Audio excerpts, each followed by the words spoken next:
It's back.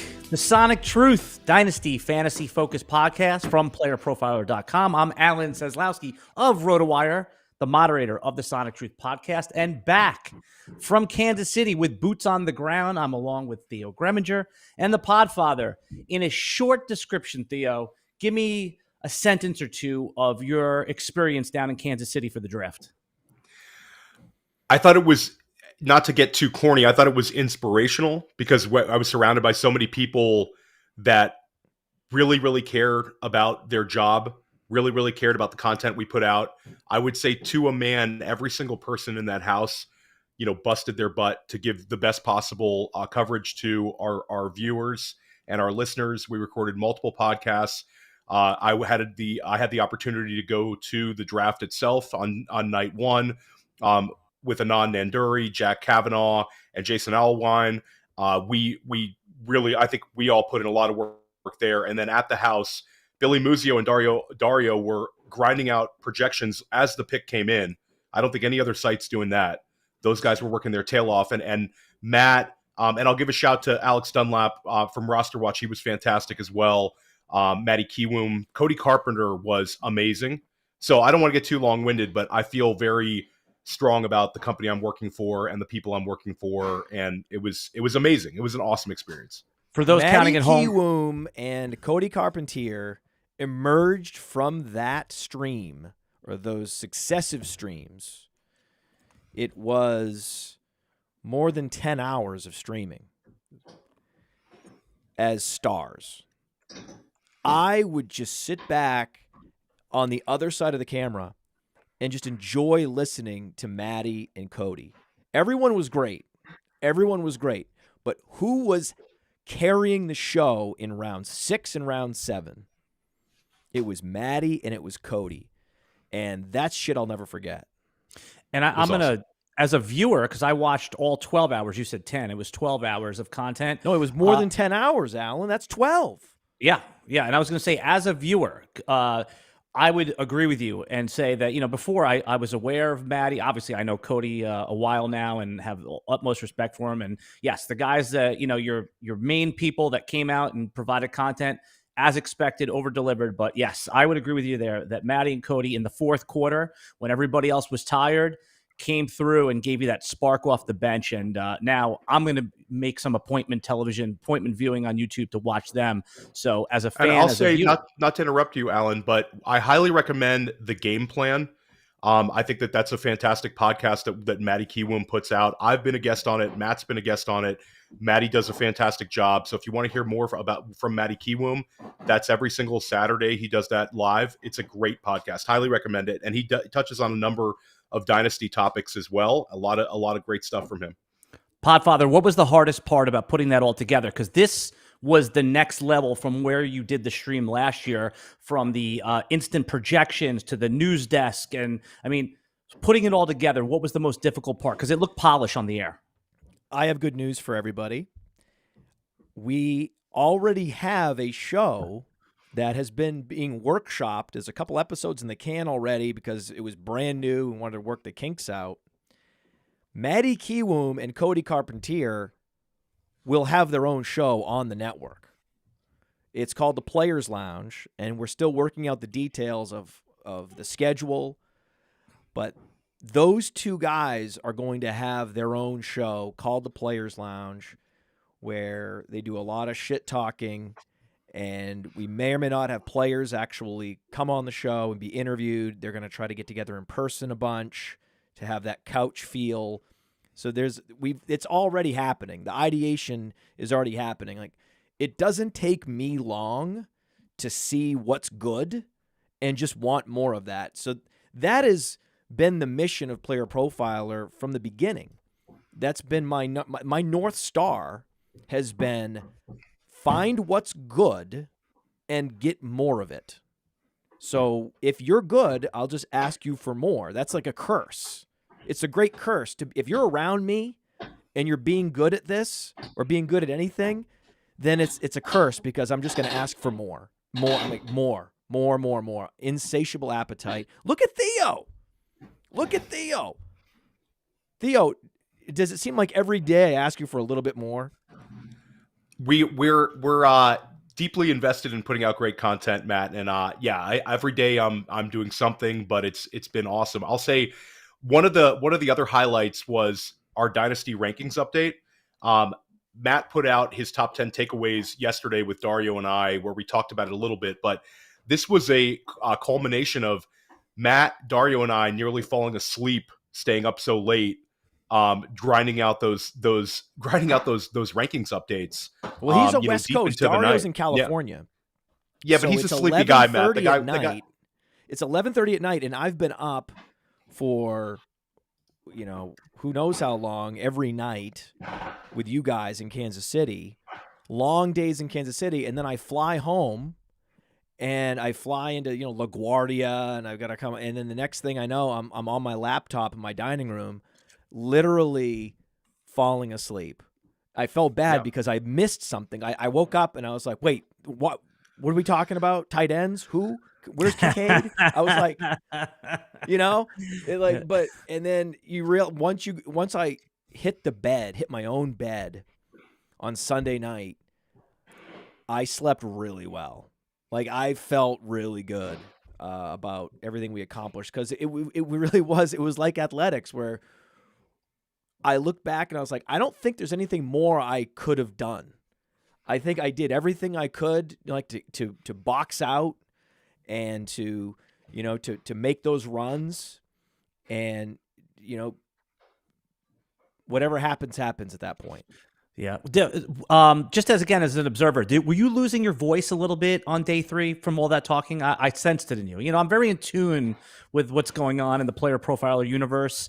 I watched all of Theo's TikToks. He had excitement pouring out of his ears, but I noticed a little voice raspiness, and you just saying, "Hey, you were confident in your people. Take the wheel. You got this."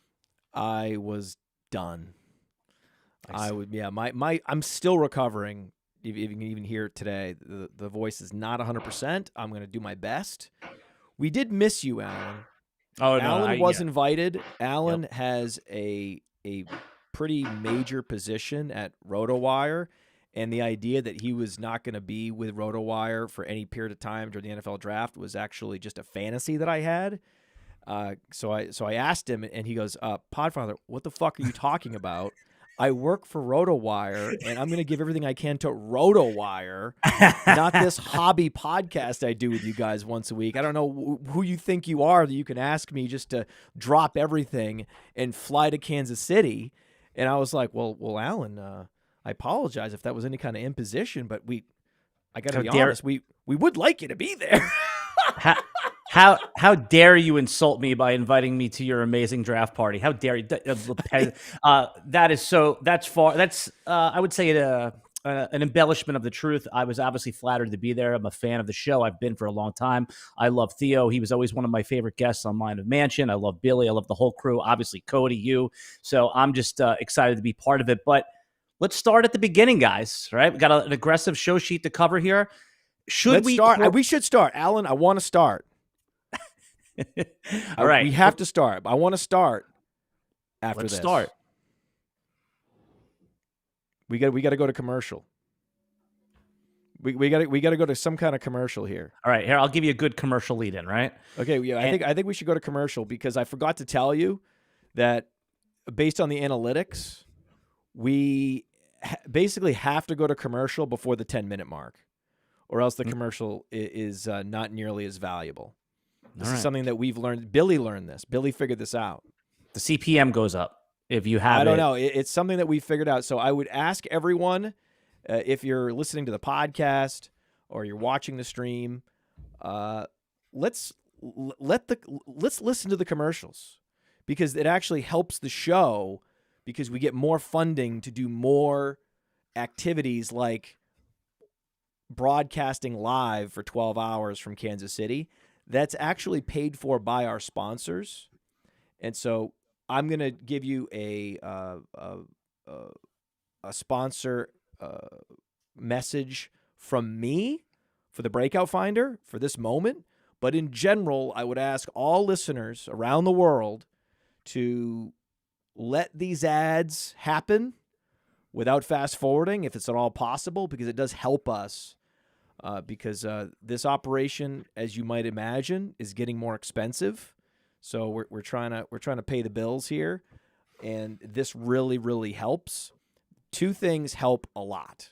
Well, really 3 things. 3 things help the most. First and foremost, the patrons, patreon.com/podfather. Those people are the support system that undergirds everything that we do. And then the sponsors, they help us to do the extra stuff, like go to Kansas City. And, of course, our premium subscribers make sure that playerprofiler.com is up and running. And you'll notice during the draft, playerprofiler.com was up and running because we've been upgrading the servers. We've been upgrading everything about it. And it was faster and more reliable than it's ever been.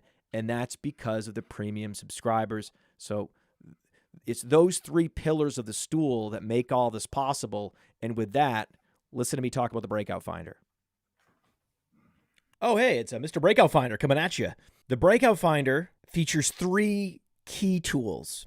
A database of metrics that includes speed score, college dominator, breakout age, but also Breakout Finder only stats like dynamic score, level of competition, teammate score. All of these things are part of the overall Breakout Finder algorithm that pinpoints the probability that a player will break out. Everyone's talking about my model does this and my model does that. Well, we give you the data points that go into the model. We have a feature that lets you compare players, and then we give you the precise probability of every wide receiver, every running back, sorted and filterable by class year. So when I'm talking to my friends and I need to show them why I'm so bullish on player X, I pull out the Breakout Finder and bam, there he is.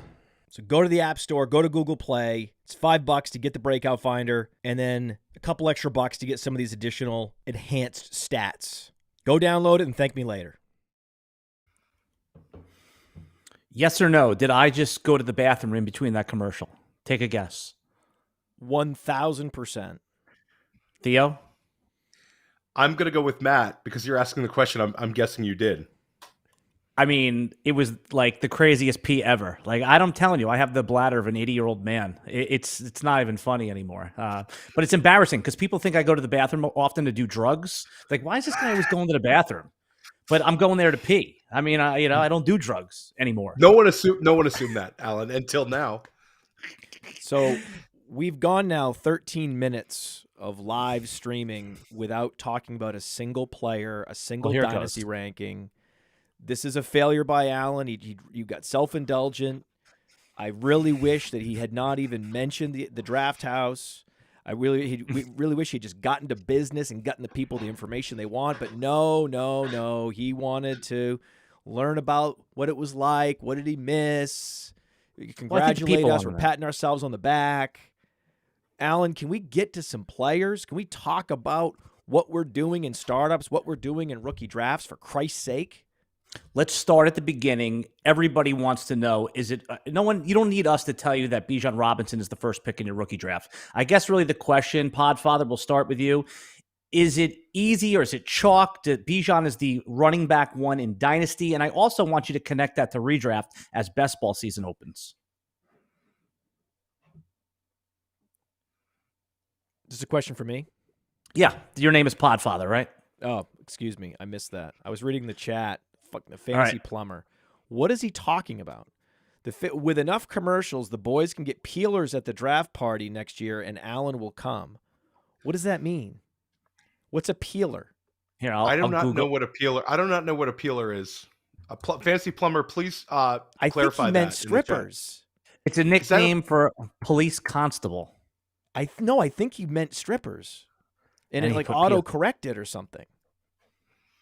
To peel is to also strip. They're synonyms. Oh, peelers, right? They peel off their clothes. Okay, I think so. Oh, I think he's saying that the only way we'll get Alan to come to the NFL draft is with the promise of strippers. So I think it was a knock on Alan, Matt. I think it definitely was a knock. Oh, of course it was a knock. It was 100% a knock on Alan. And now this is my fault that I'm derailing, and then I'm not, getting right into it. Bijan Robinson is the RB1. It's not even close. And I would pick him 108, 109 in a seasonal league. Is that fair, Theo? No. Yeah, I think higher. I think that you can start considering him a little bit higher than that. I think maybe the 105. I'm certainly not going to take him ahead of Christian McCaffrey. I'm not taking him ahead of Jamar Chase. I'm not taking him ahead of Justin Jefferson, and in FFPC tight end premium, certainly not ahead of Travis Kelce. But when you get down to it, when you start weighing him against guys like, Austin Eckler, CeeDee Lamb, at the end of the day, I think that there's a decent chance. I would bet on him being one of the favorites to lead the NFL in total touches. He's going to be handed the rock until he falls over. This is the same coach who gave Derrick Henry 378 carries his last year in Tennessee. And Matt, we've talked about how that's a winnable division. Everything is lining up for Bijan Robinson to just be so overused in Atlanta. I mean, honestly, the only negative about the Arthur Smith landing spot is maybe it shortens Bijan's career slightly because he's going to get the ball so much. You guys are way out ahead of yourselves here. He's head over a rookie. heels. We have no NFL production whatsoever to judge him on. And you're talking about coach narratives about how much they're going to feed him based on the coach. So the analysis is really starting with the coach. This coach, Arthur Smith, feeds Derrick Henry close to 400 carries. Therefore, they're going to feed Bijan. They have Tyler Algier as a breather back. And they have Desmond Ridder at quarterback. So this idea that he would be a top 5 pick and you'd take him over Austin Eckler is now insanity. This is what rookie fever is all about. Maybe. I mean, I've seen some crazy things. I saw in Christian McCaffrey's super prime, I saw Clyde Edwards-Helaire getting drafted over Christian McCaffrey. At the 101, Clyde Edwards-Helaire was being selected after his big Thursday night game, right? He had a 20-plus point Thursday night performance. And then fantasy drafts at the FFPC were happening on Friday and Saturday. And you saw high-stakes players getting swept up in a single-game performance for a rookie and drafting him over Christian McCaffrey, which was the absolute height of bad process. And when you talk about some of the biggest mistakes that have been made in fantasy football, a lot of them have been made overvaluing rookies, chasing rookies. Rookie fever is a debilitating disease. And if you're calling me like a rookie hater, and I don't have and I need to get the fever because I need to go from 107, 108 to 104, 105, get out of here. This is just conservative, down the middle play calling from the Podfather saying 107, 108, and not over Austin Eckler and CeeDee Lamb. Well, I think that the Austin Eckler one, when the rubber hits the road, I think Austin Eckler is going ahead of Bijan in most drafts. I think the real question, Matt, is when we get down to the second half of the first round, it's Jonathan Taylor versus Bijan Robinson, where the quality offense in Los Angeles, I think that's something that we're sure is going to be better than Atlanta. Obviously, better quality of quarterback play, but I think that there's a real argument between Taylor versus Bijan right now for the RB3 in redraft. That's a fine debate. Yeah, and I think that's probably more fine debate. That's the debate we should be having. That's the debate we should be having. I'm likely going to go with the proven commodity with the back-to-back 2,000-yard seasons and who was the 101 in fantasy last year, whose offense will be better this year and will benefit from the Alfred Morris corollary in the second half of the season. So I'll take Jonathan Taylor there. And again, none of these arguments have swayed me off of where I want to draft Bijan Robinson in seasonal leagues. And shame on Allen. Shame on Allen. We are now at the 20-minute mark of the show. The 20-minute mark. And Allen has yet to ask a goddamn Dynasty question.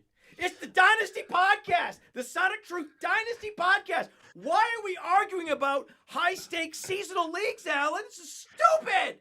Well, in Dynasty, Allen, talk about the draft house and the hot tub, and then we'll talk more about where we're taking Bijan in best ball, or maybe Allen, maybe we could talk about Dynasty.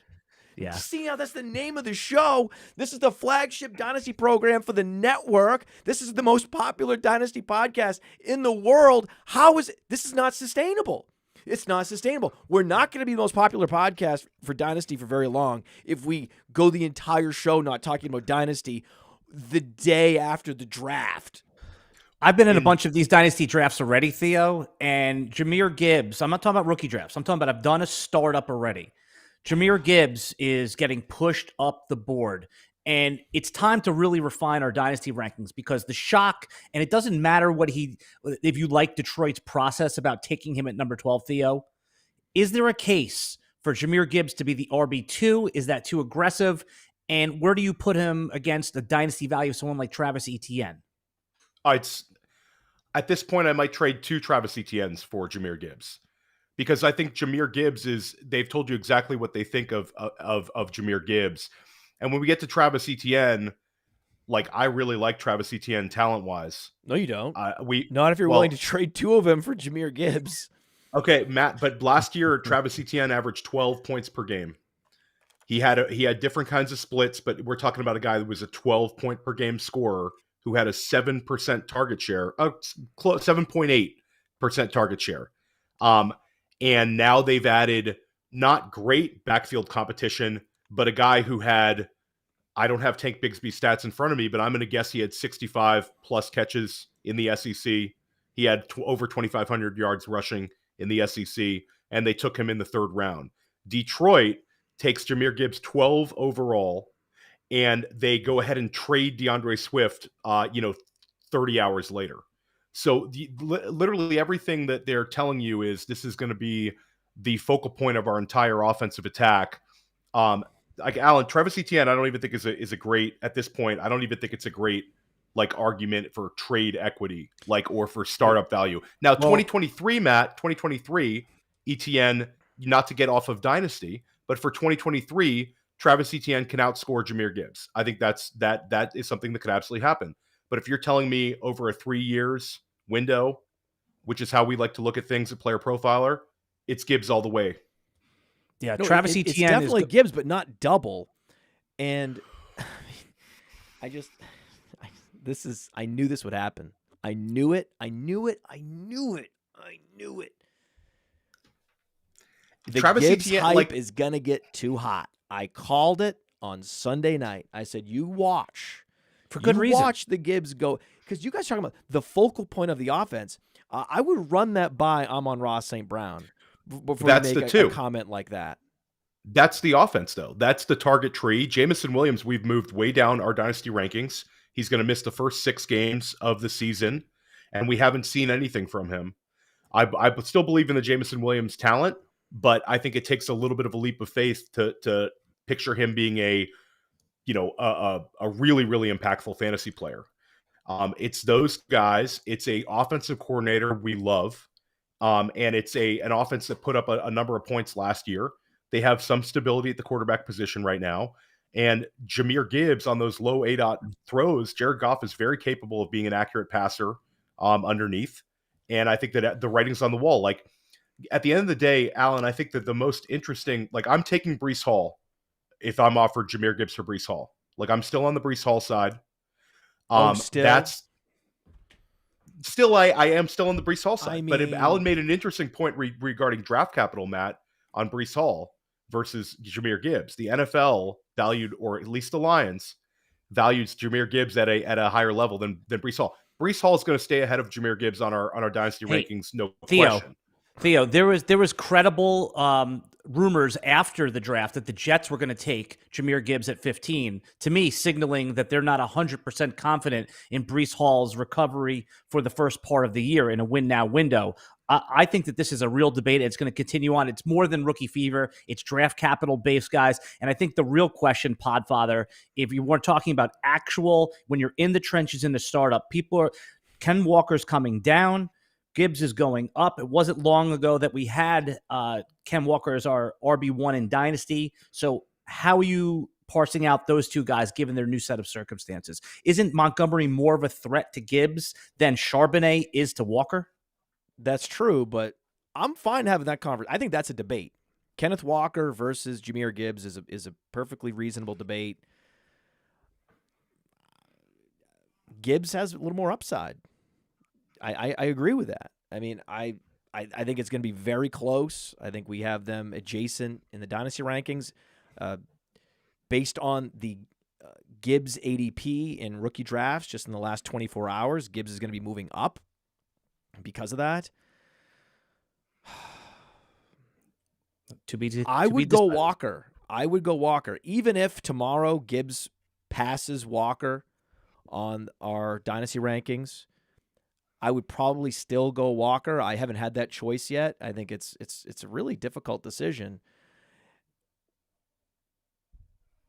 The NFL has been painfully wrong about which players to draft in which draft slots, which positions to draft, and there have been a number of first-round pick running backs that have busted just recently. None that have looked like Jahmyr Gibbs. You have to go back to C.J. Spiller because there's been one guy that's been 200 pounds that has been drafted in the first round at running back in the last 2 decades. It's Christian McCaffrey, or in the last decade, it was Christian McCaffrey. In the last 2 decades, you go back and, okay, now we have C.J. Spiller. Well, one of those 2 guys was a raging bust. C.J. Spiller is the best comp we have for Jahmyr Gibbs. Jamir Gibbs was not a bell cow at Alabama. He was pulled off the field in the red zone. He had an incredibly healthy target share, 13, 14%. But at some point in the process, NFL scouts get together and they get in their hive and they start to push these guys up. And a player that should have been an early second-round pick becomes a mid-first round pick based on that hive mentality, the echo chamber that these NFL scouts live in. I could see it happening. I could see it happen. I'm just upset at myself that I didn't say something more strongly before the draft.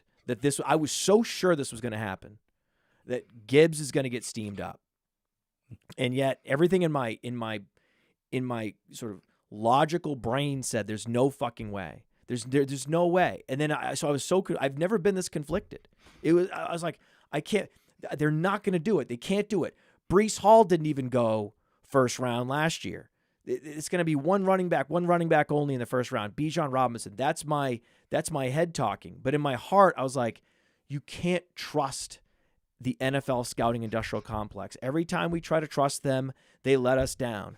Most notably with Clyde Edwards-Helaire, a first-round running back who was undersized, who people were selecting over Jonathan Taylor.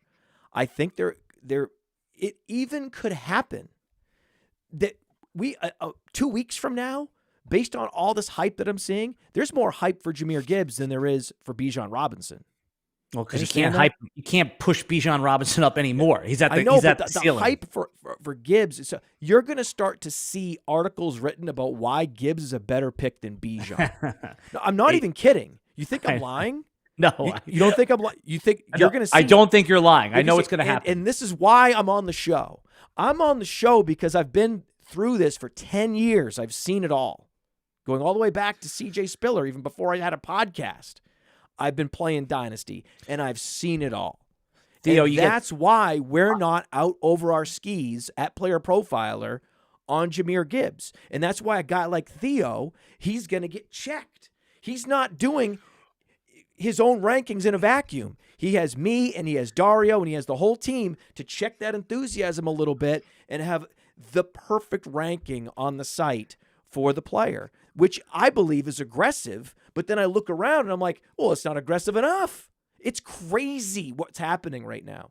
It is crazy. Rashad Penny, bust. Sony Michel, bust. Clyde Edwards-Helaire, bust. We can go all the way back to C.J. Spiller and many more before that. And yet, because he was drafted in the first round, he got the first round capital. Oh, now he's a comp to Christian McCaffrey. Well, there's only one other running back in the top 15 in recent memory that was 200 pounds. So the only person if you're going to use draft capital and you're only going to use an arbitrary time threshold, right? An arbitrary number of years back from this particular draft, then of course the only comp you're going to find is Christian McCaffrey. Because if you go back a little bit further, then it's CJ Spiller. But we don't want to do that. Why would we do that? We need to have an arbitrary cutoff for the player pool that we're going to analyze. Theo, you could see it once the veil is lifted and you see how the hype sausage is made in fantasy football, you start to see Jahmyr Gibbs for who he really is. And I've had this conversation with Theo, and I will keep having it. Well, we're certainly not going to write that article at Player Profiler, Matt, about how Gibbs is a better draft pick than Bijan Robinson. And I will say, for the record, we had Bijan Robinson as our Dynasty RB1 overall before the NFL draft. So we were landing spot at first. That's the real thing. By the way, do you know the odds that the 2 running backs drafted in the first round, that both of them are top 5 running backs for any length of time in Dynasty? Already. We thought we had it, like Hall and Walker. Already. Like, it hasn't even been a year, and Walker's outside the top 5. Remember Etienne and Harris? Remember those 2 first-round picks? Are either of them in the top 5? No, but I feel like this is the question, Alan, that we should be asking is, like, Bijan right now, I think, is in his own little tier of his own. Like, we have him as number 3 overall in our overall Dynasty rankings. And he's going to be a surefire first-round startup pick. Does Gibbs touch the first round of Dynasty startups, which this is not that show, and we're going to do Dynasty startup shows down the road. But Matt, do you see that happening this summer, where Gibbs, in like an FFPC Dynasty startup, non-Superflex, does he touch the first round? Yes. I would take him in the first round. Yeah. Hey, guys. I would take him in the first round in a single quarterback league, absolutely. But I would take him behind Barkley. I would take him behind Jalen Waddle. That's the I'm classic. not taking him over those guys. What I'm telling you is, you need to be ready for Jahmyr Gibbs to be going top 5 in startups and single quarterback startups. He will touch the top 5. Of course he's a first-round pick. Again, I'm not a Jahmyr Gibbs hater. I'm not the Jahmyr Gibbs cooler. That's not me. But I'm also not riding the Jahmyr Gibbs hype train off a cliff, through a ravine, and off a cliff. That's not what I'm doing either. We're down the middle. And if you just want accuracy, then where the place that you go for Dynasty rankings. All right.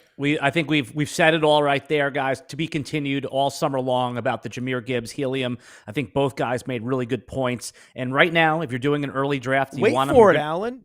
So you agree? I agree. He's going to touch the top 5, and it's going to be insane. In short order, too. In short order. And especially if you start seeing Twitter highlights that he caught a pass in shorts, or if you see in preseason, God forbid, that he... I'll be tweeting that one. For him is McCaffrey. As soon as I see it.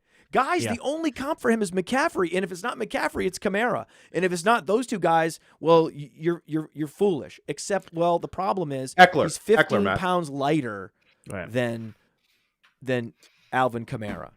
And Austin Eckler is a complete and utter freak to go undrafted and become what he's become. He has the best work ethic among running backs, and the only ones that you could even argue would be Christian McCaffrey, Saquon, Derrick Henry. But I believe that just based on where he's come from, going undrafted out of Western State, that if you add up all the Instagram videos, then you add that context, then that's Austin Eckler. I have no idea how Jahmyr Gibbs is wired. We're going to pause it there because the next thing I need to ask you guys about, I have been in these startups. I've been in my rookie draft. I'm on my 7th rookie draft. And the biggest question, Theo, right now is the Buffalo Bills took a pass-catching tight end in Dalton Kincaid. And where are you going to take him in relation to the first 4, the 4 wide receivers that went in the first round? Because I think the consensus is building that JSN should be the first rookie taken of the wide receivers. Then you have that group of 3. They all went in 1, 2, 3 in a row in the real NFL draft. Dalton Kincaid is in there, should we be thinking of him as a tight end as like, let's take him after the wide receivers, or is that a bonus because he's really a pass catcher? And where would you take him in relation to those 3 first-round wide receivers in the rookie drafts that are happening right now? If we're talking non-tight end premium, then I'm taking him behind the rookie wide receivers. Most people playing premium, though. If you're talking about a tight end premium like the FFPC, I am not taking him ahead of Jaxon Smith-Njigba. I still am enthusiastic and have a ton of faith in Jaxon Smith-Njigba being an absolute star in the league. Jordan Addison, I'm not taking him ahead of Jordan Addison, who had the absolute nuts landing spot and also is a player that we love and we had extremely high in our dynasty rankings. Matt, we moved Jordan Addison up after the draft to wide receiver 22 overall. I can't believe in that Dynasty. This is the world we're living in. I just can't believe it. I'm in shock. I'm in shock that we're the ones that are bullish on Jaxon Smith-Njigba and Jordan Addison. And we're the ones preaching caution on Jamir Gibbs and Dalton Kincaid. I just can't believe that. We have never been the biggest fans of wide receivers in Dynasty. There are analysts that are full wide receiver snobs. They are only drafting wide receivers in the early rounds of single quarterback leagues. They're playing zero RB. They're constantly talking about running back fragility and how running backs are a sucker play in Dynasty. And we've never felt that. We've said, if you could get positional advantage in Dynasty, you can't just stream a running back like Mike Davis off the waiver wire in week 1 in Dynasty. That's not possible. He's been on someone's bench or on their taxi squad for years. So Dynasty is a completely different game than seasonal leagues. You need quality running back play. You need to invest in it and get them when they are young, when they are Breece Hall, when they are Bijan Robinson, and yes, when they are Jahmyr Gibbs, if the price is right. And yet now I look up and I'm like, wait a second.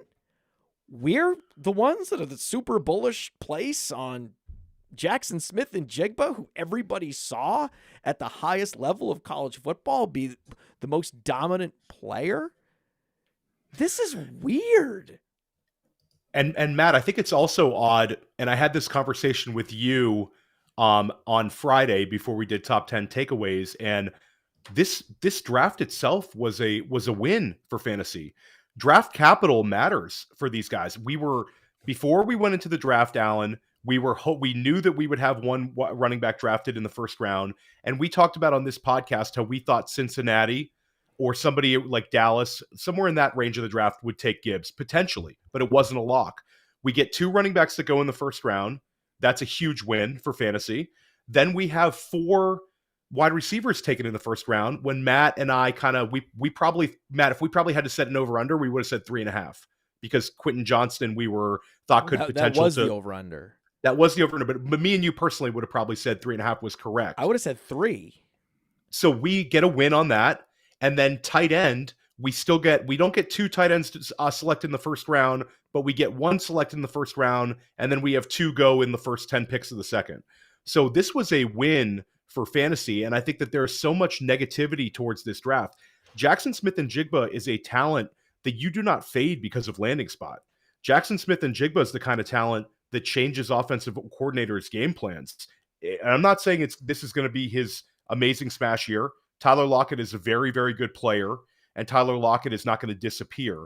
But for people to fade the 103 now is just terrible process. And I think that sites doing that, it's crazy to me. Like Jaxon Smith-Njigba, we had at wide receiver 12 in our dynasty rankings before the draft.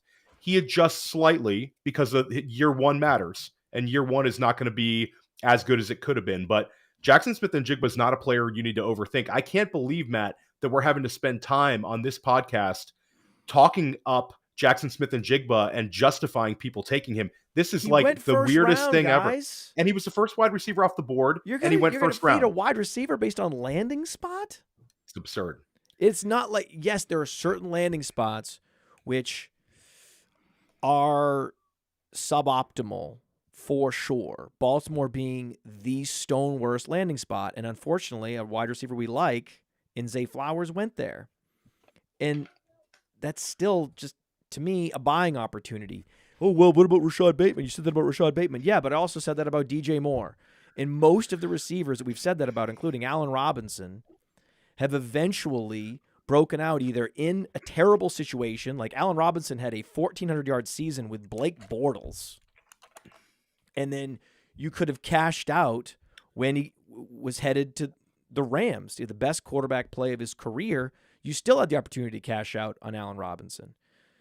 And now you have a great opportunity if you want to cash out on DJ Moore. So the process of just acquiring first-round wide receivers with exceptional prospect profiles that check all the boxes, that's just something we're going to keep going to. 5 years ago, the concern with Jaxon Smith-Njigba would have been his size. That's no longer a concern, given the average size of wide receivers, especially those drafted in the first round, has been going down steadily just in the last few years. So there's officially no concerns about Jaxon Smith-Njigba, but I'm probably going to have even more Zay Flowers because things don't have to break that well for him to have a productive season this year. And it's nice insurance on Bateman. I'm going to have a bunch of Flowers-Bateman rosters in Dynasty because I got Bateman at the end of the first round. I'll end up with Flowers at the end of the first round. And I'm not betting against myself. I have these guys for their careers. It's not only is Flowers insurance on a Bateman injury, if Bateman exits Baltimore in free agency, they can both thrive simultaneously and help my Dynasty roster. That's why in this book, The Dynasty Dominator, we talk about the power of handcuffing in Dynasty, where it's typically frowned upon and suboptimal in seasonal leagues. Yeah, that's exactly the right approach. Sorry to interrupt you, Alan, but I think Matt hit the nail on the head. If you have, we love Zay Flowers, and if you have concerns about year one, it's very easy to acquire Rashad Bateman in Dynasty right now. He might be the cheapest he's ever been in this offseason compared to where he's going to be for the next couple of years. And I'll also say you can acquire Odell Beckham for incredibly cheap as well because of his age and his risk. So you have two cheap options. If you select Zay Flowers, you can go ahead and double down with one of the two Baltimore receivers, and it's a different thing. It's a long-term investment with Bateman. It's a very short-term investment with Odell, but that's a great way to approach it, Matt. And if one of those two guys misses time, this narrative that Zay Flowers can't produce in year one goes completely out the window. And both of those guys have consistently missed time. So Zay Flowers I was just saying we have proof of concept with a player like Zay Flowers with Marquise Brown, undersized, with Lamar Jackson. He produced. It's not the exact same one-to-one comparison, but at least we've seen something like that. All right, guys, this is the next question I have for you, and I'll throw it over to Matt first here. Matt, when you're talking about startup drafts, which a lot of the player profiler subscribers are doing right now, they're in their startup drafts.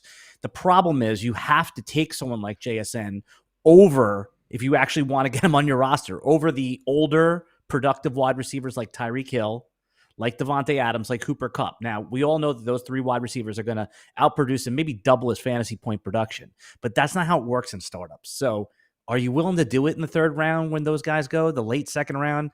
I'm talking specifically Tyreek, Kupp, and Devontae, the super producers that are 30 years old versus JSN.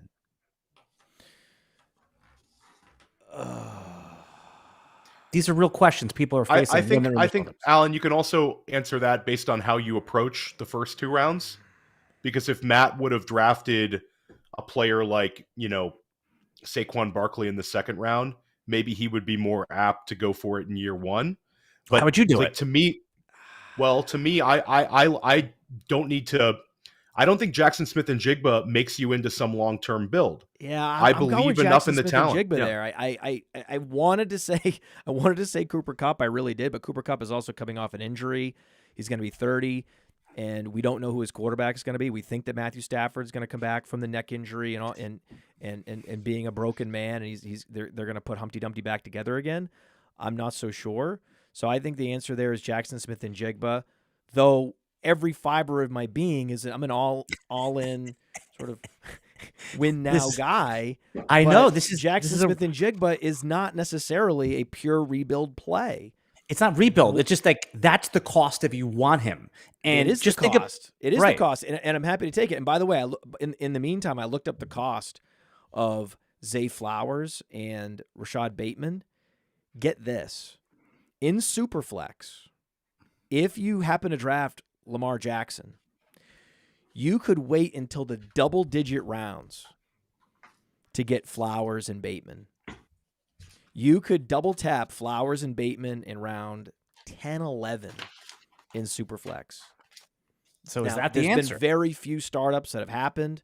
This is just based on me extrapolating based on the last 2 months of startups. And by the way, we have this data. The data from startups on my fantasy league is available in the Dynasty Deluxe ADP tracker. And so I looked at traditional leagues and I saw where Flowers and Bateman were going in the last 60 days. If you extrapolate it into where a guy like Josh Downs was going, that's kind of where people are thinking of Flowers now, where they were thinking of Josh Downs before. You can circle that sort of 90 to 100 slot in Superflex startups. That's pretty late for Flowers, and then Bateman's going to go a round or two even after that. I can't believe Flowers, it's such a and then Odell's going to go a round or two after that. You could stack all three with Lamar. Flowers is the kind of guy, Alan, that, and we've seen this time and time again, Matt, where you go back 3 years after your rookie draft, and it's like shocking, where people got Flowers. And it's also, there's like a corollary in Dynasty where the teams that finish 1, 2, 3 in the league get exposure to these sort of players that fall just based on the way the rookie draft settles. So you might see a team with like the 110 who's on the cusp of being a dominant team in the league, if not the best roster in the league, end up with Zay Flowers. And just like they did with Justin Jefferson, right? They got Jefferson 100%. Because he goes around the same time as Justin Jefferson was drafted. A lot of these wide receivers that end up in the 20s, they really, really, really hit. So it's great. I mean, and you think back over the years, Matt, these guys that land into perception of bad landing spots. I mean, AJ Brown comes to mind. He fell down in rookie drafts. You think about people did not love the Justin Jefferson landing spot. They marked him as a limited, a slot guy, and Adam Thielen's the clear number one there. There was the narrative in the summer. Kirk Cousins was the last year of his deal. Hey, and BC Johnson, Matt, you remember that 2 weeks where BC Johnson was the starter? And they're sort of redundant.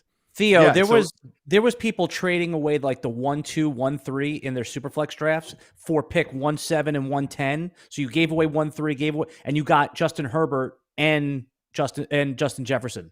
Like it's our friend Jordan McNamara always says, don't go get a wide receiver, take a wide receiver. Let one fall to you, because Jalen Waddle falls to the end of the first round. And you just named the other great examples there. Well, here's the thing. Yeah. This is the rule, Alan. This is the rule of thumb. I rarely have like a rock solid rule of thumb that I can give people that you can live by, that you can set your watch by. I've got one right here. Okay. You look at all the wide receivers that were first round picks that are being drafted in rookie drafts, and you want the last one being selected who is any good.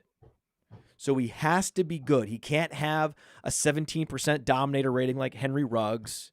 He can't be a known gadget player who never sees the field and just converted from running back yesterday like Kadarius Toney. Okay, Tavon Austin. Yeah, you can't. we know it's. You tune into our podcast for 5 minutes, you eventually will be here to tell you that Kadarius Toney's a bust and Henry Ruggs is a bust. These are clear. If you have player profile or you look up their player pages, it's like, oh, this is gross. Yeah, okay. So there's going to be some gross first rounders. You're clearly staying away from those guys, but just take whoever is the last good one who was a first-round pick who's available in your rookie draft. And I did that, and I have an equal mix after that. I had a bunch of Rager, and I had a bunch of Jefferson. And that's okay. That's okay, because I didn't get Jefferson when I drafted Rager. He wasn't available, or I felt like I wanted to balance it out. Cool, whatever. I have a bunch of Jefferson is the larger point. Yeah. All right. Let's continue. Just getting back. I don't mean to go trail back to your original question, Alan, but for me that would be the Kincaid is right after Addison and FFPC. I consider it, but I'm taking Flowers ahead of him in non tight end premium. And I'm Quentin Johnston, I'm probably taking ahead of him in non tight end premium as well. Yeah, I think that was really the actionable there, and I would take Flowers over Kincaid. Okay, so I just want to get this straight, guys. Because I'm very happy for the Chargers, by the way. Right? I mean, did I say the Chargers? We did. What am I saying? The Ravens, you mean? No, I mean, I'm very happy for Buffalo. Excuse me. Okay. Sorry. Excuse me. I don't know what happened there. Someone said Herbert, and I got scrambled my brain. Very happy for Josh Allen. Very happy for Buffalo. They got themselves a great tight end, but I'm not going to be drafting him in Superflex. I'm not going to fall for it. I'm not going to. Okay. Again, I hate to do this. I hate to be the guy that just stacks drafts from the last 10 years and looks at trends by position, but I'm going to be that guy. You're going to be happier if you go with the best wide receiver available, who's not clearly bad, over whatever tight end went in the first round. And you're not going to do it. I'm not going to do it. I'm not going to say Hayden Hurst. I'm not going to say these names. Why would I say them? It's embarrassing to people that are out in front overdrafting tight ends. I'm not going to mention players like Hayden Hurst because it's unfair. It's unfair to Kincaid. It's unfair to the people drafting Kincaid for me to just constantly throw all these names at them. I don't want to say O.J. Howard. Do you understand that? Like, that's not me. Evan Smith. Ingram actually had a great rookie year, and I'm not going to bring him up. I'm not going to talk about how we've been waiting for David Njoku since we started Player Profiler. I'm not going to do that to you, Theo. I'm not going to do that to anyone that loves Dalton Kincaid. I would never do that to you, and I would never remind you about the options you could have had at wide receiver in all those years. I'm not going to do it. I'm not here for that. I'm not that guy. I'm not rude. I'm a kind person, and that's not the way I argue. All right, this is what I want everyone. I'll say the last thing I want to say about tight end is the argument against Kincaid. Matt brings up the bus and brings up the wide receiver over tight end. But I think that the one argument against Kincaid in the first round is, Alan, that Sam Laporta and Michael Mayer both get top 40 draft capital as well, which is extremely high capital for a tight end. Now those guys are going to be available to you in the second round, which gives you an opportunity to take a Zay Flowers and then follow up with a Laporta or a Mayer to have like a discount. And there's range of outcomes where those guys absolutely outscore Kincaid as much as I love the profile. Yeah, and I've heard that Kincaid's a hyper athlete when he's not injured and when he actually can run, which he couldn't run before. I've heard he's very athletic. Yeah. Is he O.J. Howard level athletic? No. Is he David Njoku level athletic? No. Is he Evan Ingram level athletic? No. But he's very athletic. He's not quite as athletic as those guys that also busted in the first round. He's very athletic. And definitely consider him, but don't draft him if you can get Flowers. The other dilemma, and by the way, the best thing about the Sonic Truth podcast is people love these arguments. They love the passion. They love the antics, but there's actionable takeaway here. And people are in rookie drafts. If you're like most of us, your sleeper notification, your FFPC notifications are going off. You got 30 drafts going at one time. And the other dilemma that people are having, Theo, is in Superflex leagues, they're treating Will Levis like a second-round quarterback. Should we? I mean, yes, he was taken in the second round, but that's an arbitrary line. He was picked 33, which in most years is the first pick of the second round. We know Miami lost their pick. And arbitrary we all heard line. That sounds like only looking back 10 years at running back comps so that you don't have CJ Spiller bespoiling your comp list on Jahmyr Gibbs. Yeah, sounds very similar. But the point is here, Podfather, is that if he was picked at pick 20 or pick 33, it's really not that different as far as team investment in him. And I guess really the question is, very simply put, where is the sharp place to draft Will Levis? It's somewhere in that receiver group. So tell everybody where they should be doing it. Well, I'm in a very sharp startup now, which is a start 3 wide receiver and 2 quarterback draft. Dan Williamson's in this with me. I'm splitting a team, and Will Levis goes at the 110.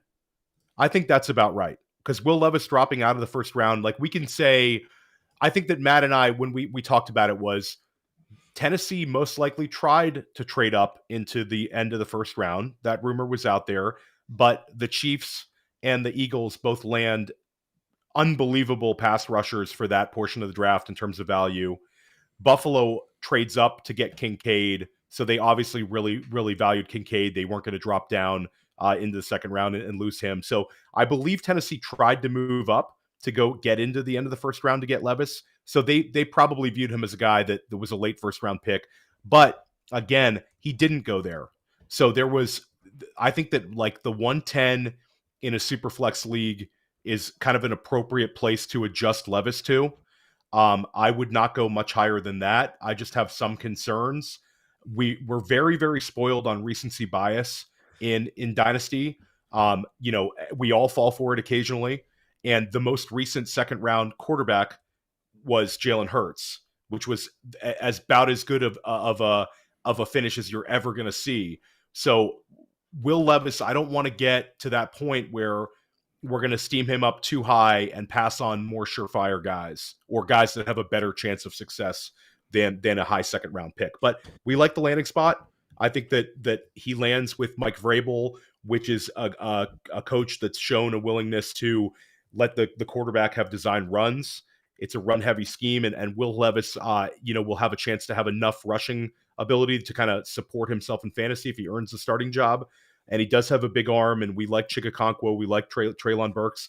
And I think being able to put a quarterback next to Derrick Henry until the wheels fall off of Derrick Henry, like that kind of protects him in his decision-making because he's not going to have to, expose himself. But I don't know. It's certainly, I don't want to steam him up so high. Matt, 110 super flex, do you think that's about right, or is where you at?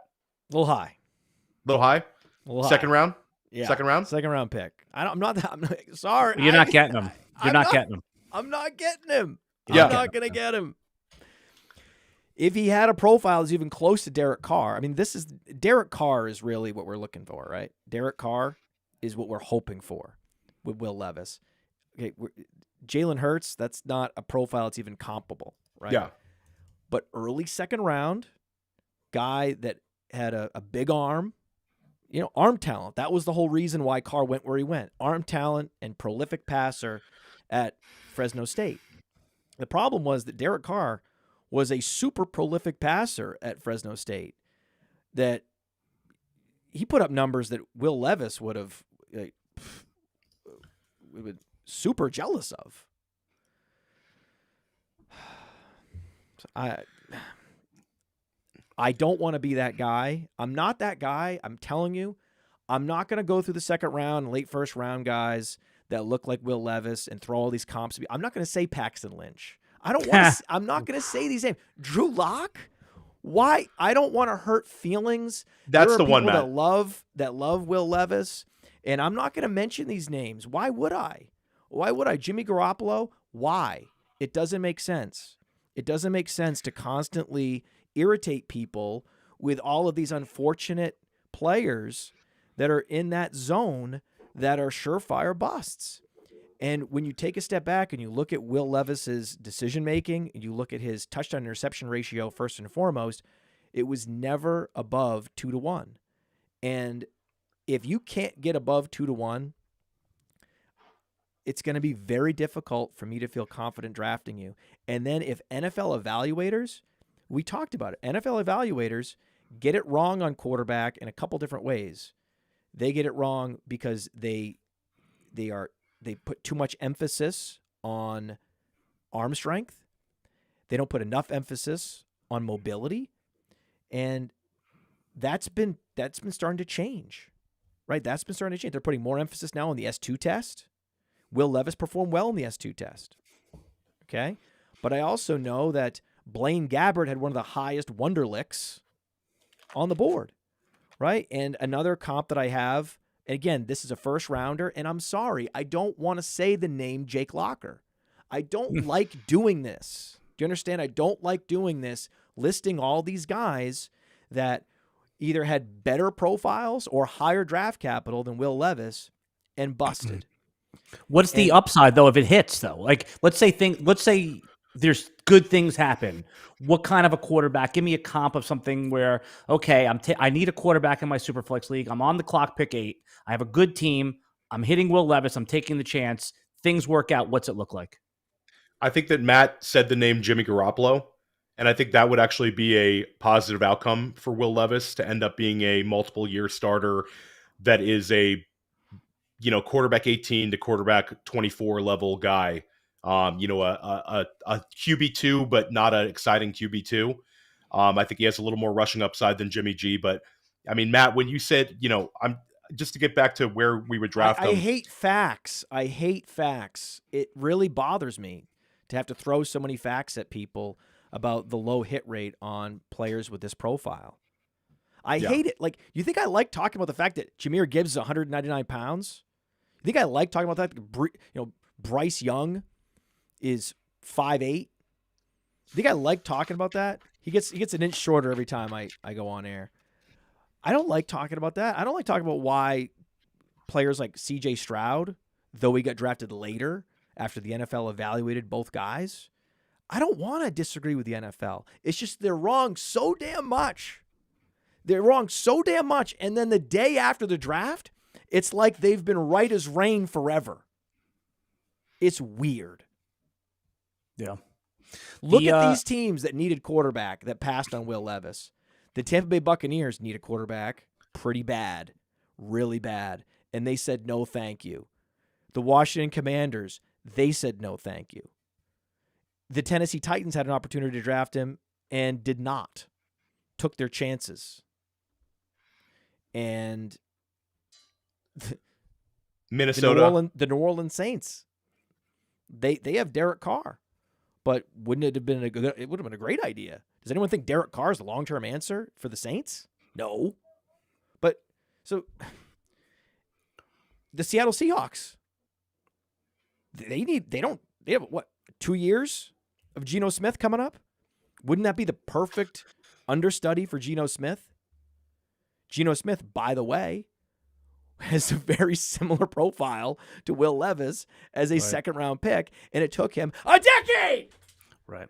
But that's the example. I asked you before, what's it look like if Will Levis succeeds? I think there's a little bit higher ceiling than Garoppolo, although that's the likely outcome. Geno Smith, I think, is now the shining example of a player that's drafted in the second round, high second round. Like, you do realize Roschon Johnson is a hit, right? Roschon Johnson he's in a situation where he is going to be good. Like, he is set up to thrive in Chicago. You are going to get at least 1 year of Roschon Johnson with 15-plus fantasy points per game. Probably for the next 4 years, you're going to get at least RB2 numbers from Roschon Johnson. That is and then you're going to pass on him to take a dart on a second-round quarterback who was inaccurate and was trying to set the collegiate record for sacks because he has a strong arm. And even what I'm saying is, even NFL evaluators who we know have this bias looked at him and were like, we can't do that. We need a quarterback, and we love strong arms, but we can't go there. Yeah, I think that Matt, kind of, you're very correct in talking about it's the players that you would have to draft Levis over. In this particular draft I'm in, he went right ahead of Kincaid and Flowers.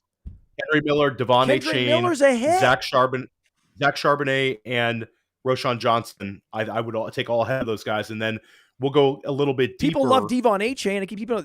Devon Achane's landing spot's amazing. See, Devon Achane, that's a conversation to me between Achane and Levis, because I don't love the Devon Achane profile, and I don't draft players in Dynasty based first and foremost on landing spot or their coach. So that's a conversation to me. We have a flawed prospect with a serious size issue in Devon Achane, and we have a flawed prospect in Will Levis. Now we're shooting for upside. I'll take Levis. That's yeah, fine. Achane's not going in I'll the take first Achane. round in the drafts I've been in, guys. He's going at like I've been in 7 drafts, so it's not a huge sample. Achane doesn't go off the board before 2-4, 2-5 so far in Superflex leagues. So Really? I think that Alan, I What? think that like is the timing of the draft That's what I'm because I saying. know that the FFPC is the 6th of May. It's coming up this weekend. Achane is going to be going in some leagues at the 105, and he'll be going, What the leagues lowest are you'll see him is the these, 110. So 110 105 is a 1 QB format. What you're talking about, it's also a Yeah. Oh format- yeah. You're talking Superflex. It doesn't even in Superflex. Superflex. Yeah. Achane's going to be going first round. I think Achane Matt is in Superflex. If I had to pick like a Superflex FFPC, I'll say his average draft position is like the 112 or the 201. I think that's in Superflex, and then in We non-Superflex, have him at 12 in Superflex. Yeah. That's exactly. and we're correct. We're not even super bullish on Achane. And again, I'm not we saying look at I'm first an and foremost Achane at the profile, and we have to be real that his landing spot was fantastic. If you Guys, have the luxury of being able to park a quarterback on your taxi squad for a couple years and wait it out, and maybe he's a hit, then fine. In Dynasty, we're typically starting 4+ receivers. We're typically starting 2, 3, 4 running backs, multiple tight ends. Most Dynasty leagues are deep. Most Dynasty leagues have a starting roster that's deeper than the typical seasonal league. And so these depth pieces, people are in the chat thinking, you're never going to start Flowers or Bateman in Dynasty. Oh, Sure. yeah? sure. You don't think? You better believe I will be. When you're starting 4 to 5 receivers, you're going to want to start the primary option for Lamar Jackson, whoever that is. Get out of here. Nice league you're in where you start 2 receivers. That's not modern day Dynasty. And if you are running a Dynasty league, one of the best ways to up the competition is to add more starting spots, add more flexes, like Matt said. It's the way you want to play. Yeah. Hey, guys, I just checked the 7 drafts. The highest was 12 for Achane Superflex. So I'm only talking Superflex now. And then he went 2-2, 2-5, 2-4, 2-3, and 2-1. So I agree with you guys. That's where it's heading, and that's where the sharp players will go. But I'm just giving you a sample of 7. I play with experienced Dynasty players, and these are real money leagues, minimum of $100 entries. So it's not nothing. It's not $5,000 leagues, but these are experienced players. So, and this is the fact. I respect that. I respect the hell out of that. Did Jaden Reed go ahead of those guys? No. Did Jaden Reed go ahead of any of those in any of those drafts? Go ahead of Achane? No. What do you guys think of Jaden Reed? The market is not as high. Well, I'll tell you what, Matt, I had an opportunity to listen to a few pods that were not player profiler pods, at the gym and whatnot. The market is not as high on Jaden Reed as we are, and we were thrilled. We were thrilled about the landing spot for Jaden Reed. We moved him up to the top. I don't have it in front of me. He's close to a top 40 Dynasty wide receiver for us right now. It is the nuts landing spot. Jaden Reed lands into a perfect situation. His only competition for the slot is Romeo Doubs. He'll beat Romeo Doubs out. He's probably already beat him out internally, but he'll beat him out in camp. And Jaden Reed has a chance to be the number 2 target on the team as a rookie. So, like we talk about Dynasty, the guys who produce as rookies gain. You have to. And Jaden Reed is set to have a productive rookie year. So, like Jaden Reed, it's kind of like I think a lot of people have like a take lock, where they think a guy's going to go lower, an NFL team pushes him to the second, and they're unwilling to kind of change their process. Jaden Reed was always there. Matt was in Mobile at the Senior Bowl. Cody and Matt both came away extremely impressed with Jaden Reed. He was Matt, correct me if I'm wrong, he was the number 1 wide receiver at the Senior Bowl by a clear margin. Yes. And then I see people ranking him below Jonathan Mingo, and I'm like, you're insane. Yeah, that's not right. Yeah. That's even not Jalen right. Hyatt's going ahead of him, which is crazy. Hyatt? And he's going ahead. So that one's crazy. That's, like Jalen Hyatt. I'm not. I agree with what you said here, irrational. but I'm just letting you know this is in the drafts I've been in, and it also could be a function of how Sleeper has the default rank. So a lot of people don't know what to do, and they see the default ranks, and that's what they go to. As more drafts happen, as FFPC and high stakes drafts, start to happen, the ADP will form. But the early drafters, it's the Wild West out there, and Jaden Reed's buried in some of those default rankings. Yeah, wide receiver 40. I think it's a conversation between Reed and Quentin Johnston. I think so. I'm going to go Quentin Johnston there, Matt. But I think that the one takeaway, if you're going to listen to us, is Jaden Reed. You don't need to reach for. Allen is telling you that the market's not moved on him. Well, that's right. Yeah, you would never. That's not a real decision. Yeah, You're not going to be going like, "Oh, I'm going to go Jaden Reed over Quentin Johnston." In real life, you would just trade down because you can get him later. Absolutely. And I'll say, Matt, the other guy, like the two guys that really, really hit that we've been high on at Player Profiler, Marvin Mims landing in the second round and Jaden Reed landing in the second round. Those two guys become extreme values in our dynasty drafts. Mims did not get steamed up to a point that people are going to be head over heels and push him up to like the 1-2 turn, which was a possibility if he was taken by like Kansas City to end the first round, Buffalo to end the first round. He falls all the way to the end of the second. And now the argument is the crowded wide receiver room in Denver holds him back. I think that's the worst possible process. This is the first draft pick that Sean Payton's made in Denver. And they go out of their way to trade up and get Marvin Mims. They were dead last in the NFL in points per game last year. They are starving for playmakers like Marvin Mims. And Marvin Mims is going to make an impact as a rookie. And Marvin Mims is, I think, going to be like Matt. Like I'm more excited about him than Jaden Reed.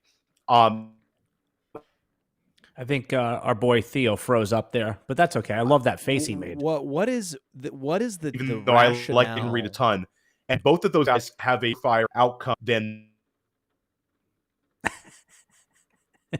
poor guy, man. Poor He's guy, got to. Poor guy. He froze up.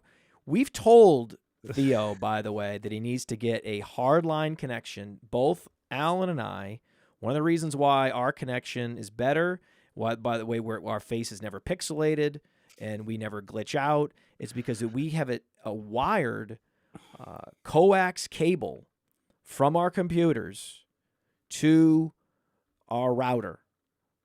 That's what we've done, and that's what you have to do to be a responsible streamer. And we've yelled and screamed at Theo for now multiple shows that he needs to fix his internet and needs to get his head out of his ass. You know, he's got a large head. So that when he sticks it in his ass, it's very painful. He has to use a lubricant of some kind, and then it's much easier for him to pull his head out of his ass to get it in there. So why do you even put your head in your ass in the first place? You know, it's a lot of work. It's funny. My wife was watching the Player Profiler stream with me, and the first thing she said to me, she goes, "Wow, Theo's big." That's what she said. She goes, "Theo's like, dude, Theo was a muscular guy." Yeah, that's Theo. Can you hear me, Theo? Are you back? Nope, he's not back yet. But yeah, he has almost that chiseled cartoon character sort of physique. Yeah, he does look. He looks like a superhero in real life. Yeah, he really does. He does. Yep. But he's a superhero that does not have a good internet superpower. Yep. All right. So we're talking day 2 wide receivers, and this is really what fantasy They're saying in the chat that he's on T-Mobile. What's that other one? Mint Mobile. He's on maybe Mint Mobile. Can I just, this whole Jalen Hyatt thing? I get it. Target conservation. Like he's the best receiver that they have. Yeah. Well, he was drafted in a slot that was a full round later than Paris Campbell was drafted. And he's not the versatile playmaker that Paris Campbell was in college. So, no, he's not the best receiver on that roster. He's a total projection. He's a field stretcher that's just not quite fast enough to be anything more than D.D. Westbrook in the NFL. And, you know, it's recently been brought to my attention that Steve Smith has criticized a position I took on Cooper Kupp many years ago. He's been cold take hunting the Podfather, and all I would say is, it's courageous on a podcast, a sports podcast, to criticize players. Right? It's easy to go in and just hype everybody, like Steve Smith. Great, good job, buddy. Right. But if you actually want to be brave and open yourself up to criticism, especially the cold take police, right? The playing the result on a projection of a player, we have no idea what his work ethic's going to be or anything like that. then keep doing that and keep giving me all that free clout.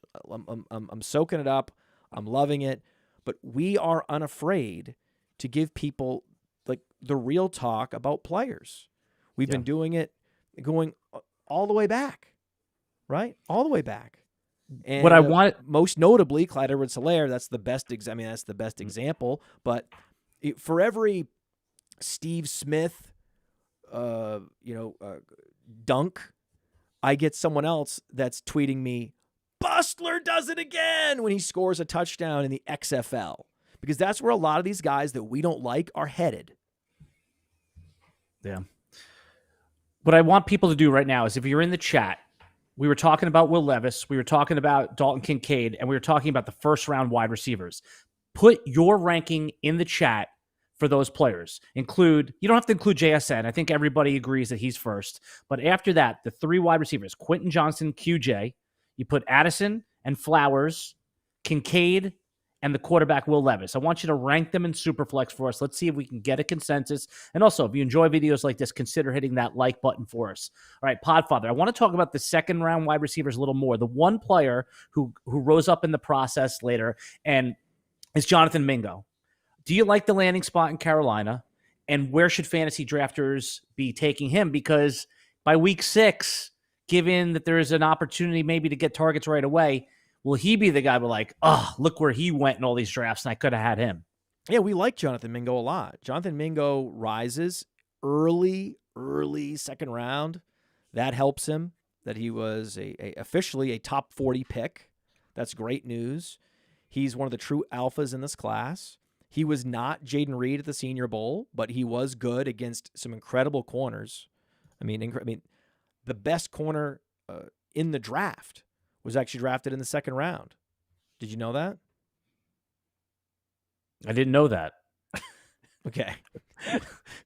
The best corner you think was the best cornerback? Yeah. Wasn't it Christian Gonzalez taken by the Patriots? Brent's. Best corner in this draft is Brent's. He has 100th percentile catch radius, and he blotted out the sun in college.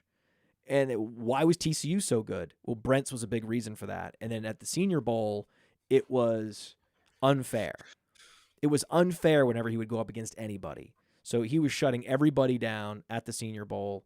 And, Mingo was in a difficult spot with bad quarterback play up and down the board and suffocating corners and safeties at the Senior Bowl. Jaden Reed succeeding and thriving in spite of that was amazing to watch. But, I don't just dismiss Mingo because he didn't have a good Senior Bowl. He was productive, and the Carolina Panthers confirmed that he's like Alan Lazard, but with draft capital. Like Alan Lazard had to dig himself out of being undrafted and getting no opportunities for the first couple of years in practice. And Mingo is more athletic, earlier draft capital, and he's going to be, I think, a quality player. He has the second best athleticism score of all the wide receivers in this class on playerprofiler.com. I wish he broke out a little bit earlier. I wish he was more dominant. He's not a perfect prospect. Anytime you fail to get to even 400 receiving yards before your senior year, that's a red flag. But he also didn't have more than 8 games played. So he had some injuries, and he did play a little bit on special teams, which goes a long way. And his target share jumped from 15.8 all the way up to 23.8 in his final year. Never got to 100 targets. Never hit the thresholds that we want to really tout a guy strongly to put him in that Addison and even Quentin Johnston zone in that tier. But he is decidedly in that next tier. And if I can't get Jaden Reed, I'm going to go Mingo, even over some other receivers I like a little bit better in a vacuum. But considering the draft capital does matter.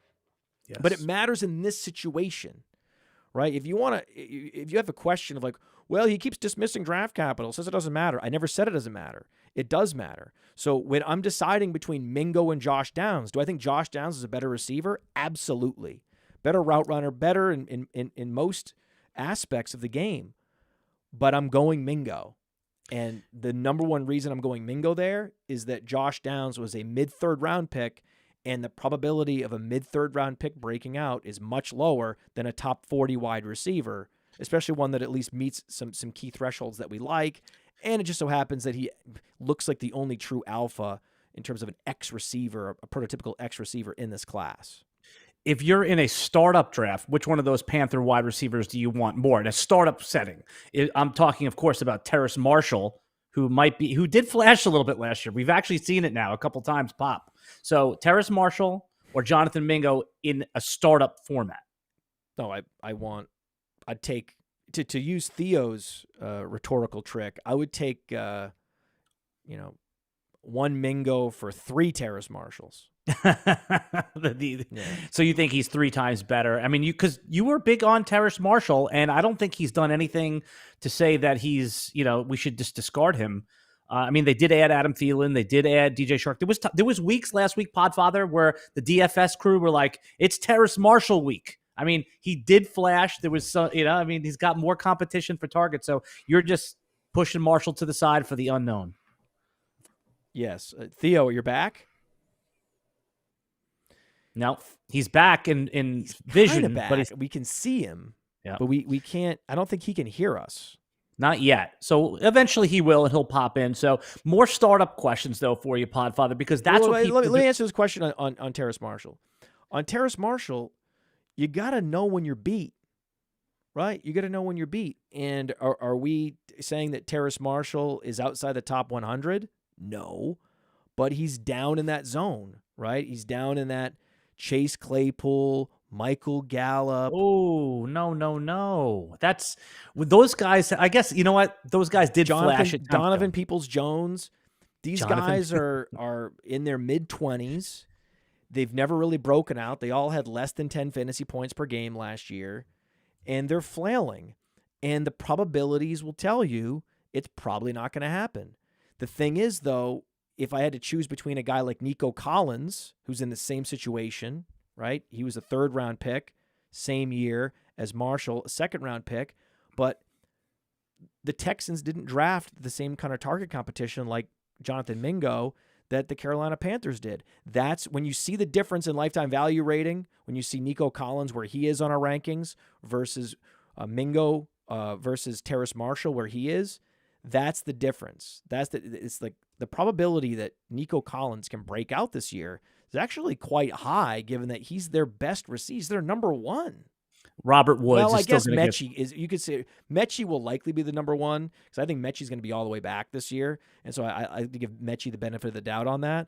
But if Mechie is not able to be what we were hoping he would be or realize on his potential, it's going to be Nico Collins. Either way, he's going to be starting.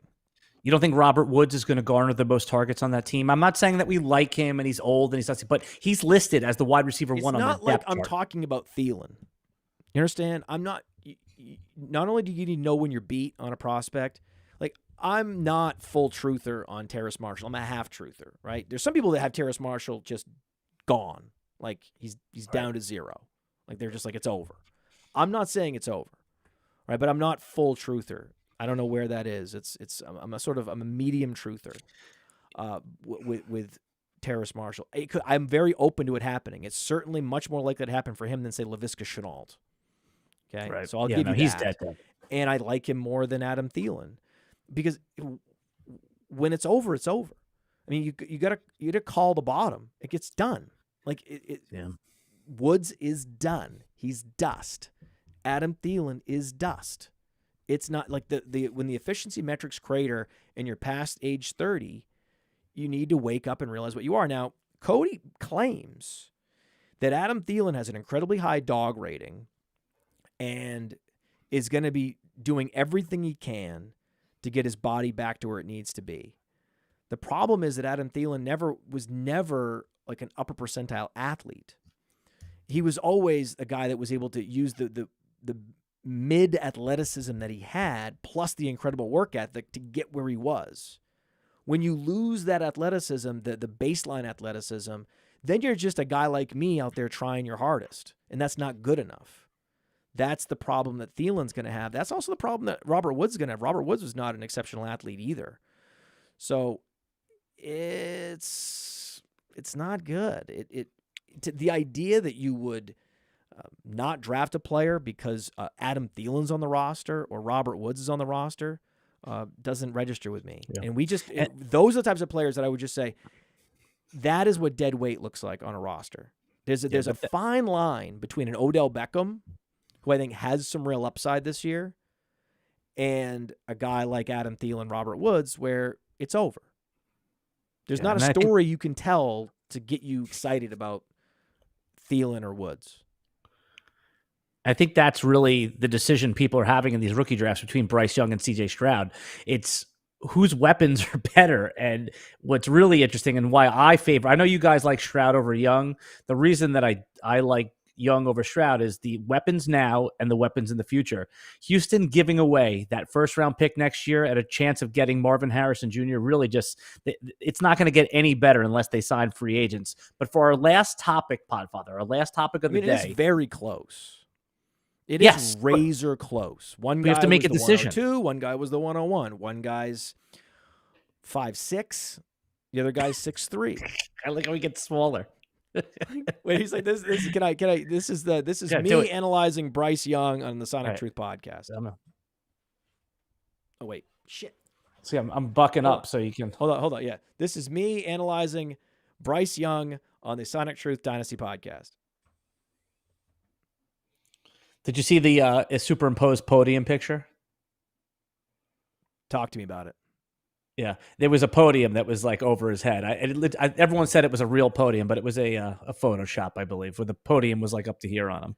Well, so this is Bryce. What people are seeing right now on the screen on the Sonic Truth podcast on YouTube and on Facebook Live is the Stroud Young dichotomy.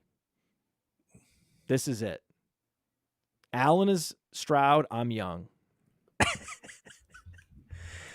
Podfather, for our last topic of the day, because this is an important one. People are in their startup drafts. I really hope you're going to talk about DeAndre Swift. Oh, I was going to talk Anthony Richardson in startup superflex drafts. Nobody knows where to take him. Startup in the startup format. In the two startups I've done, Can we talk about Swift at some point? That's a kind of a big trade that happened, Alan. I don't know why it's not on your show sheet. So then we got two topics. We'll end with Swift. I really want to talk about Richardson since people are in these startup drafts right now. It's very difficult to take him in the first round, but you're going to have to take him by pick 15 in Superflex if you want him. It just doesn't feel good. Like when you have a lot of money. Bryce. So where would you take Anthony Richardson, Bryce? And by the way, for the audio audience, Podfather is still doing his Bryce Young impersonation. That's why I'm asking him. I have moved the seat all the way to the very bottom notch, and I've made myself as small as possible. And where should you draft in a Superflex startup is what you're asking? Yeah. You're having to take him at pick 15 to 16 right now if you want him. And if you really want him, you got to take him on the 1-2 turn. It is one of the most scary picks. It just screams about, remember where people were taking Trey Lance and they're left holding the bag in Superflex? Because as you know, it is nearly impossible to trade for quarterbacks in a Superflex format without basically mortgaging your team. So are you willing to take... Why would you draft Anthony Richardson when you can have Jahmyr Gibbs? I'd much rather have Jamir Gibbs over Anthony Richardson in a Superflex league. Well, then why aren't you taking him at the... Oh, I got it. I was like... Your face! Your face! We'll freeze frame that. Oh, I want Anthony Richardson, baby. But again... There's the difference between it makes me so happy. So when I talk to Dario and I talk to Theo and Billy, because they're feeding all of our 3-year projections and all of our sort of risk ratings and upside ratings into the machine, and it spits out these rankings, right? These lifetime value ratings. And sometimes I just have to marvel at it. Because I'm like, well, this is where we believe this player belongs, and I think this rings true. But it also means that no one that's following these rankings is going to get any of this player in startups. And that's okay. That is okay. So, for example, you said, I think that Anthony Richardson probably belongs as like pick 20, but he's going to get steamed up to pick 13, right? And guess where we have him ranked? Just guess where we have him ranked in Superflex. Well, I cheated because I have the rankings open. It's part of you're talking about overall and Superflex right now. You guys, it's not quarterback. You're talking about overall. Overall, right? Where do we have him ranked? All right, Not so 11, not 20. Where? I know the answer, so I don't want to pretend like I. Your rankings have him at 17, so right in between. Right? I mean, if there's a huge gap between where we have a guy and his ADP, you might see some adjustments in the days ahead. Probably Gibbs would be the only adjustment that we're going to be making, just based on the upside that the market believes he has was not fully internalized by any of the heuristics that we use here, and that's understandable. Otherwise, ride or die with just the initial lifetime value ratings. Anthony Richardson, player 17, I think is dead on. I think that's exactly where I would take him. I would take him ahead of Breece Hall. I would. Oh yeah. I mean, that's not even close to me. An injured ACL injured running back. Come I know on. you don't like Breece Hall, but Alan, people love I like Breece Breece Hall. I don't like injured players. People love him. I think the debate is going to be between Anthony Richardson and then the position player you would debate is AJ Brown, right? So AJ Brown, I'd rather have AJ Brown. AJ Brown is 25 years old, so you're going to get his age 26, 27, 28 season with Philadelphia. It's hard to beat that. Even if Anthony Richardson delivers on his upside, yes, he'll rocket past that. But the risk of him cratering down into the Trey Lance zone quickly is also very high. So in terms of building a roster, I build around players that look exactly like 26-year-old wide receivers with box stuffing profiles that are on the Eagles. That's my jam. That's where I end up shaking out, and that's where the machine also has AJ Brown rated, I think properly. Then if you're going to compare Richardson to another quarterback, then to me the fair comparison is Deshaun Watson. Right. That's where they go back to back in these startup drafts. I've seen it already. That's the proper selection or dichotomy debate, and I would go Watson, but Me too. I would consider Richardson. It's just we've seen it from Watson. I can easily sort of disregard a 6-game sample. There's been a lot of bad 6-game samples from a lot of quarterbacks, including Tom Brady. Tom Brady, you can go back through time, go back to the game logs, and find a 6-game stretch where Tom Brady underperformed. You know that, right? Yeah, Podfather. Here's the perfect example, though. If somebody offered you, if you're sitting at, if you offered somebody Deshaun Watson for the 1.2 in a rookie draft, they're going to tell you, get the hell out. I mean, the Deshaun Watson owner is going to say, get the hell away from me. I'm not giving, Deshaun Watson away for 1.2. But meanwhile, when you actually put the player in on there in a startup draft, we're having the debate, right? Because if you own Deshaun Watson and then a trade offer comes in your inbox and it says 1.2, you're basically kicking it back. You're not even countering it so bad. That's why I don't make a lot of picks. I end up trading picks. I'm on the clock. And that's, again, in this book, Dynasty Dominator on Amazon. Check it out. We talk about the trajectory of rookie pick value, and it just continues to escalate. I heard this class was bad because it is bad, right?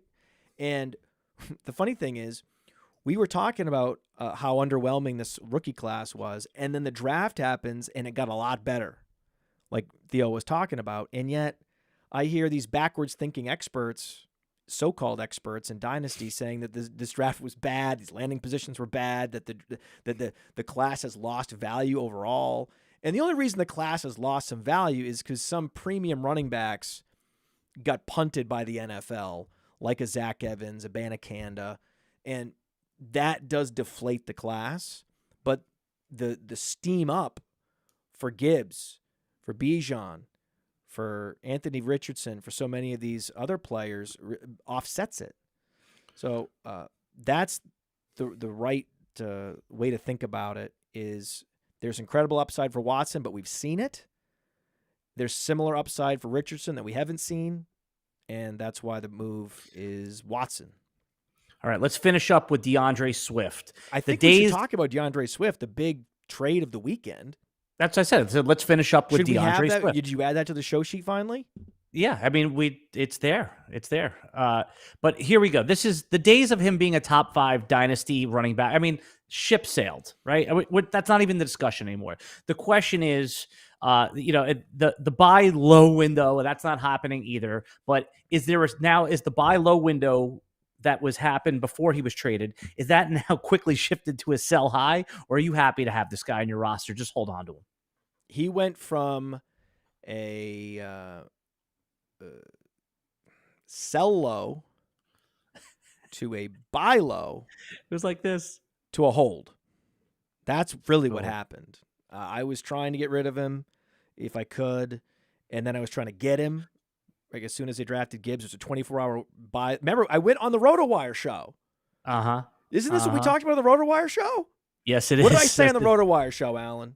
Exactly what you're saying right now. I said you have 24. Did I not say you have 24 hours to go trade for DeAndre Swift? Did I not say that? Based on that advice, people actually did make that trade. I saw him, being swapped for Alvin Kamara based on the advice you gave on the RotoWire's SiriusXM show. But really now the dust is settled. He's in a backfield. And he's right back where he started. Right back. So you think right back where he started because he's in a much better situation. He's in a much better situation than he ever was. I mean, he doesn't have David Montgomery to compete for touches with. It's just Rashad Penny, who's like a $1 million cut candidate. Big deal, right? Or, I mean, his under-over is like 11 and a half games, Penny, to stay healthy. I mean, and that I would take the under. It's not. I mean, Rashad Penny has the highest injury rating on the board on the Injury Finder app for Player Profiler. So get out of here with the guy that you need to worry about if you have DeAndre Swift in Philadelphia is Kenny Gainwell.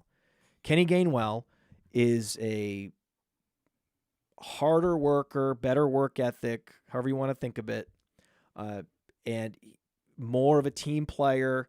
I don't think that the coach is ever going to wear a DeAndre Swift shirt just based on what happened in Detroit. I think it's going to be a nice warm welcome. You saw the pictures of him showing up at the facility, all smiles. I'm sure everyone was all smiles. And then when they go to hug him, they realize, oh, this is a soft player. This guy needs to go into the gym. So I'm sure right after they hugged him, when he came into the facility, they introduced him to the gym and they showed him where the weights are. And they said, here's how you do leg presses and here's how you do all these things. And then I'm sure he did 1 or 2 reps and then walked out because that's DeAndre Swift's reputation, right? So don't be surprised when you have games where Kenneth Gainwell is really, really, really annoying. He's going to be really annoying for people that have DeAndre Swift because we've got NFL teams telling you the truth. On 2 occasions, they tell you the truth. They tell you the truth when they draft players and when they trade players. So technically, on our rankings, DeAndre Swift lost value this weekend because even though he landed in a much better situation for him with less touch competition and an arguably even better offense, the fact that an NFL team punted him for what is in essence a 7th-round pick swap is more damning than any benefits he's going to get from landing in Philadelphia. That's a show. I've always wanted to say that.